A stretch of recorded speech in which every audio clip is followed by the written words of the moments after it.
What up, what up, what up, everybody? Merry Christmas to everybody. Sitting here watching the Dallas Day Parade, um, which was saved by TXC, so I figured let's do a little touch in on TXC and see what's going on the charts. This is not financial advice. We're just gaining some familiarity with these exchanges and with these processes so that you can make your own informed decisions.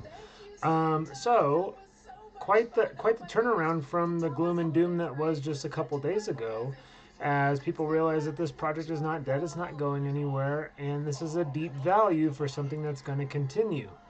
So we have seen this surpass this $1.30 level, which we could say was a resistant support zone for a while, and we see that we are on a good trajectory going up, building momentum. These are 15-minute candles showing a price of 167 as a volume weighted average on CoinMarketCap.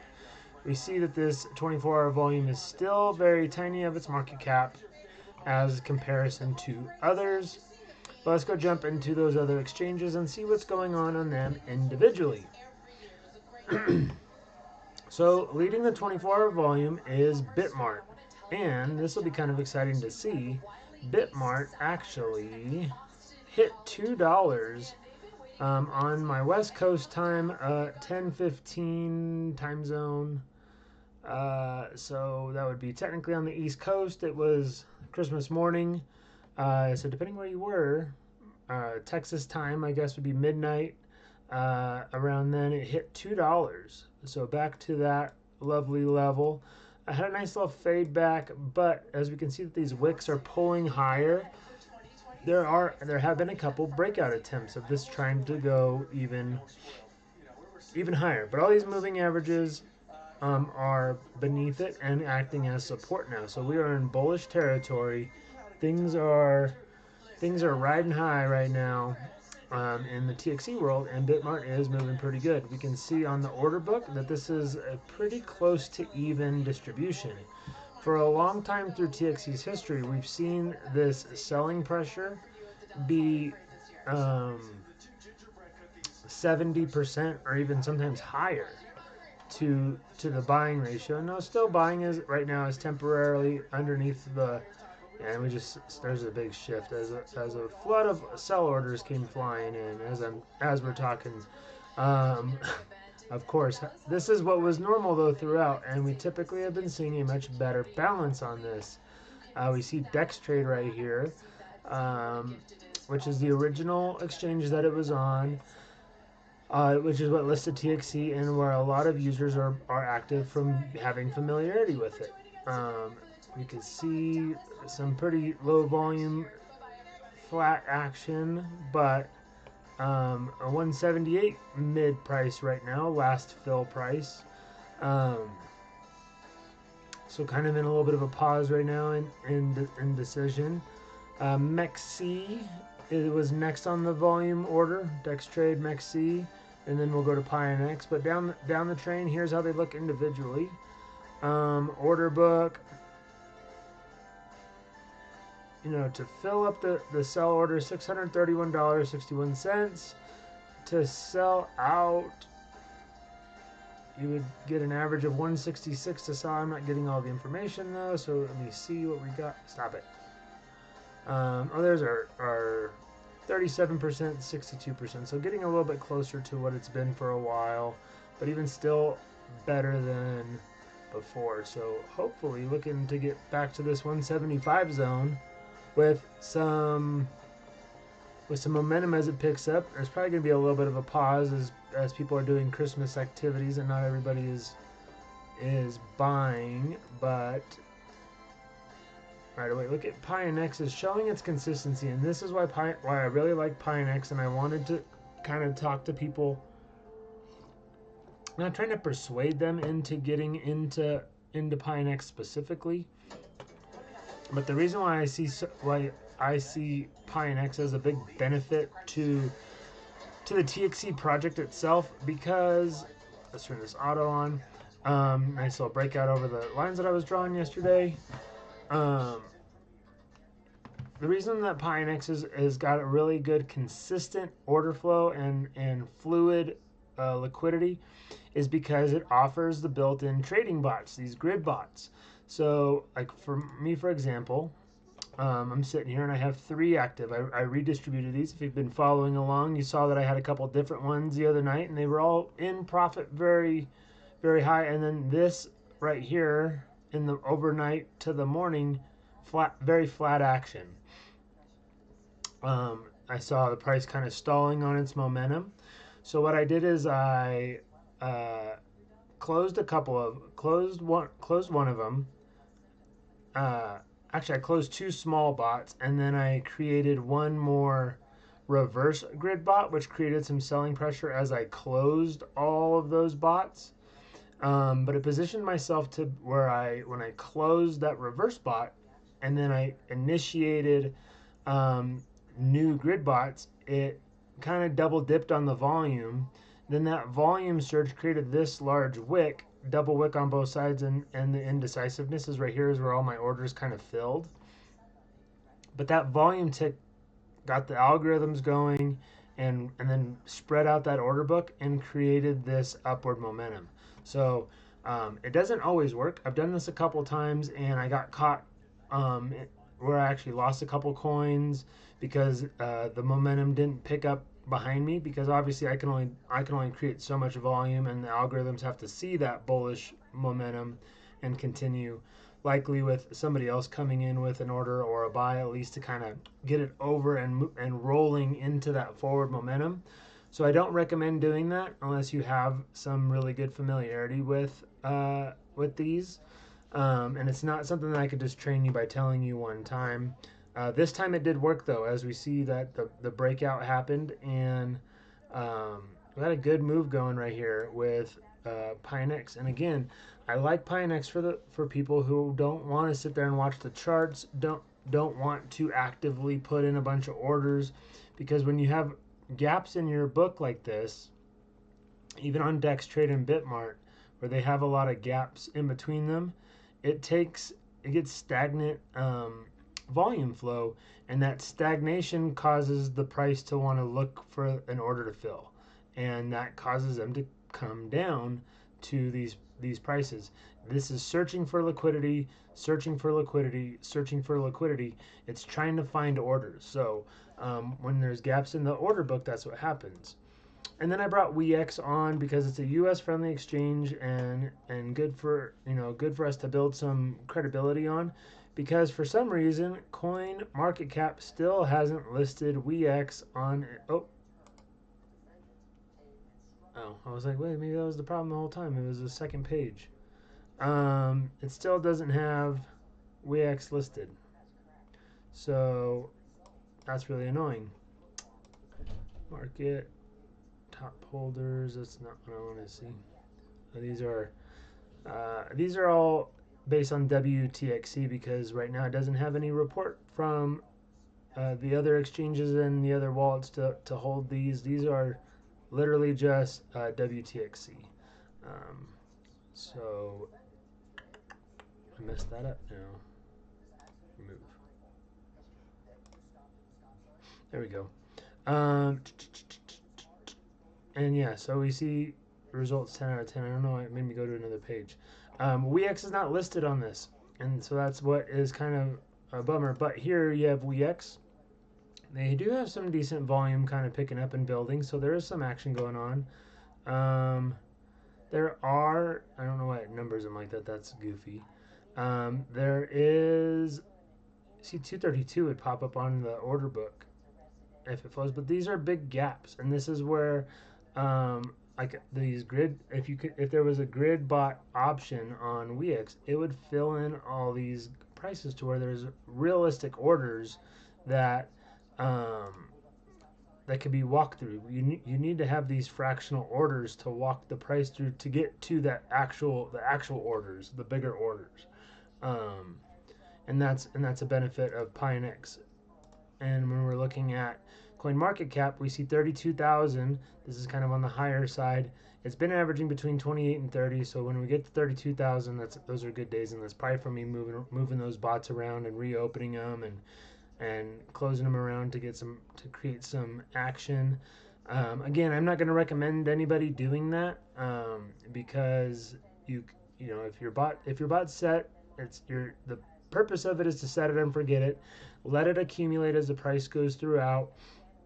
Let it fill up the order book and accumulate coins for you, and then build into profit. That's the best way for you to do.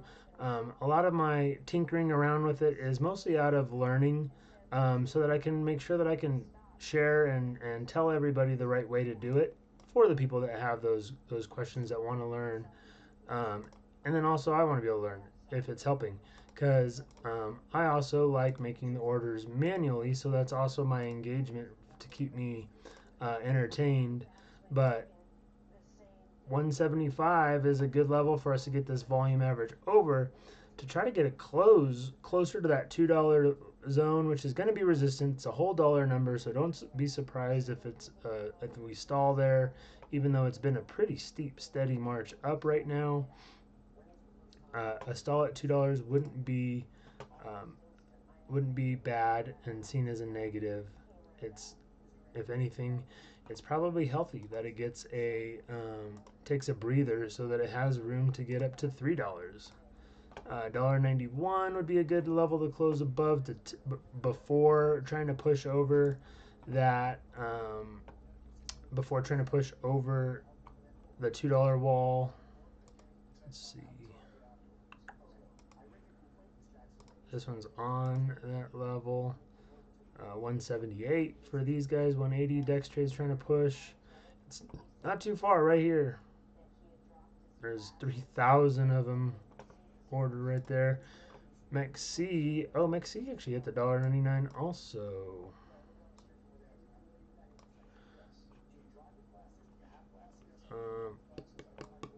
Let's get some. Where do I.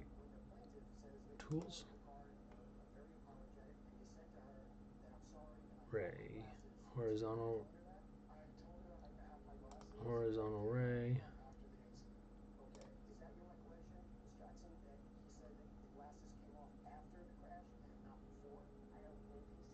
Dink. Looking for $2 on MEXC. I'm not sure if I'm a fan on that interface, but is what it is. I'd rather move this down to there. Okay. Now is it not going to show me what the price is? That's annoying. 199, 196 for MEXC would be a good level to get above, or at least retest. PINX hasn't had that erratic move up like that, which is okay, but that's again because of these bots. So you don't get those erratic moves up. You're getting the much cleaner building price and momentum going forward, much more sustainable price action. The good thing is, like, if you look at this all being the downtrend, right? All these levels have to get kind of retested. Let's go like this and do a little Fibonacci.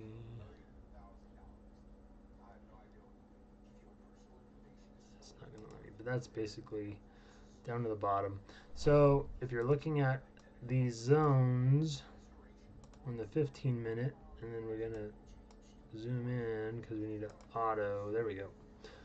We are in one of the Fibonacci zones. We need to zoom out a little bit so we can see what it is, I guess.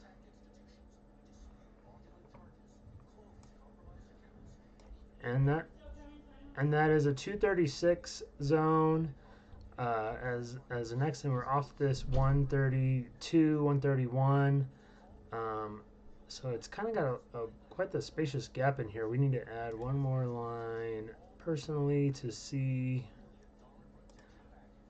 I'm going to use this one as that point, and there's that 180. So this one's tracking to get to 180. We know that is where a lot of these guys have similar interests. We want to be able to see it in that green window. Got to fill it. So basically all these different colors, the way to look at it on these Fibonacci kind of charts of what you're looking at. Think of it as you got to fill in the colored section. we have to fill in these gaps and color shade it in so that there's full support, full body, um, built in price to move to the next level. You want to build a nice foundation. WeX doesn't have that much because they haven't been on very long. They've only been on since Thanksgiving week, coming up on a month of price action. So again, here you see these zones, and you got to um,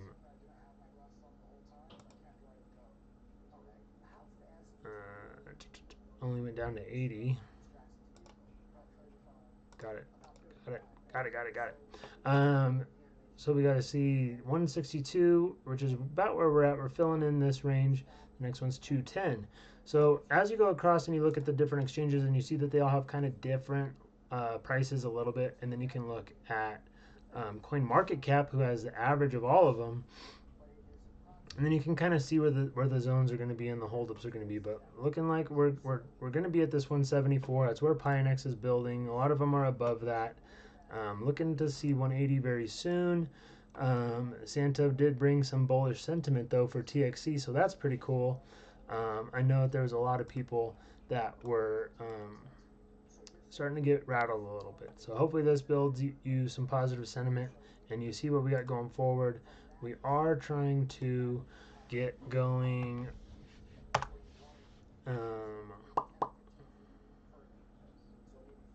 Let's go down and TXC. This is based off of Bitmart, their volume. Why is it not doing? Did it not log me in? Full chart. Oh, there we go. I'm like, where's my indicator? So this is a 30-minute.